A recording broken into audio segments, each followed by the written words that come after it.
Rukun haji keempat, sa'i.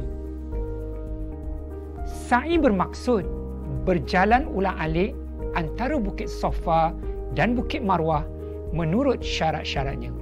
Baginda sallallahu alaihi wasallam telah bersabda, "Nabda'u bima bada Allahu bihi, fabada'a bis Safa, thumma qara'a inna Safa wal Marwata min sya'airillah."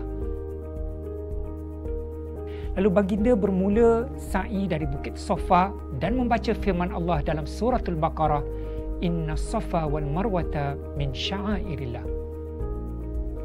Terdapat 6 syarat sa'i. Pertama, dilakukan sama ada selepas mengerjakan tawaf kudum untuk haji ifrad atau haji qiran, atau selepas tawaf rukun yakni tawaf haji atau ifadah.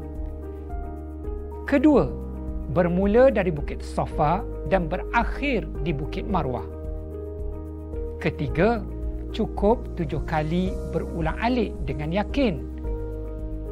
4, hendaklah sampai ke penghujung tempat sa'i iaitu di kaki Bukit Safa dan di kaki Bukit Marwah pada setiap pusingan. Yang kelima, hendaklah melakukan sa'i di tempat yang telah ditetapkan iaitu Batnul Wadi. Seterusnya, mengekalkan niat sa'i. Bagaimana kiraan sa'i dilakukan? Bermula dari kaki Bukit Safa menuju ke Bukit Marwah dikira 1. Manakala dari Bukit Marwah berpatah semula ke Bukit Safa dikira 2. Ringkasnya, setiap kali sampai ke Bukit Marwah, jemaah berada pada bilangan ganjil iaitu 1, 3, 5 dan 7. Manakala setiap kali berpatah balik dan tiba di Bukit Safa, mereka berada pada bilangan genap 2, 4 dan 6.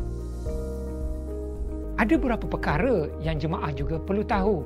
Yang pertama, kawasan tempat laluan untuk pengguna kursi roda membuat pusingan patah balik sama ada di kaki Bukit Safa dan Bukit Marwah telah dikira sampai ke kaki bukit tersebut. Justru tidak semestinya memanjat ke kawasan yang tinggi. Kedua, bagi jemaah haji yang berhenti untuk minum air zam-zam ketika sa'i, digalakkan agar melangkah sedikit ke belakang, yakni berundur dari tempat berhenti minum air zam-zam tersebut sebelum memulakan sambungan sa'i. Ketiga, jemaah hendaklah berhati-hati dengan kumpulan yang mengambil kesempatan menggunting rambut jemaah dan setelah itu mengenakan bayaran yang tinggi. Keempat, tidak ada niat iktikaf maupun solat tahiyatul masjid di kawasan sa'i atau yang dikenali sebagai mas'a, kerana mas'a bukan masjid. Oleh itu, wanita yang dalam haid sebagai contohnya boleh berada di mas'a, yakni kawasan antara Safa dan Marwah. Kelima, tidak ada ibadat sa'i sunat. Dan yang keenam, jemaah perlu memastikan tempat mula dan akhir sa'i di Bukit Safa dan Bukit Marwah jika mereka mengerjakan sa'i di tingkat bawah tanah atau lower ground.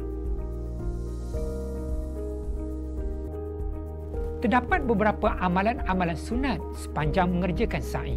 Antaranya, jemaah senantiasa berada dalam keadaan berwuduk. Dilakukan sejurus selepas mengerjakan tawaf haji dan salat sunat tawaf. Masuk ke tempat sa'i melalui Babus Safa atau pintu Safa. Menaiki Bukit Safa dan Bukit Marwah bagi lelaki. Menghadap ke arah Kaabah, mengangkat tangan sambil melafazkan takbir 3 kali. Bismillah, Allahu Akbar, Allahu Akbar, Allahu Akbar, walillahil hamd.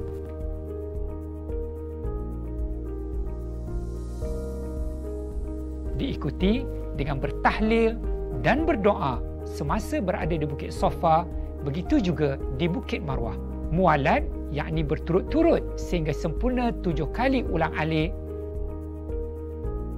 Melakukan ramal, yakni berlari-lari anak apabila sampai di kawasan yang bertanda lampu hijau bagi lelaki sahaja.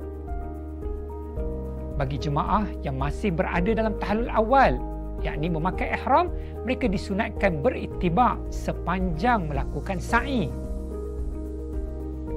Berjalan kaki bagi yang berkemampuan. Seterusnya, berdoa, berzikir dan membaca Quran. Kepada jemaah haji diingatkan bagi mengelak kesesakan ketika mengerjakan haji, tidak kira semasa mengerjakan wukuf di Arafah, mengerjakan tawaf di Baitullah, hatta ketika mengerjakan sa'i. Sekiranya berlaku kesesakan, pastikan mereka tidak menyakiti jemaah yang lain.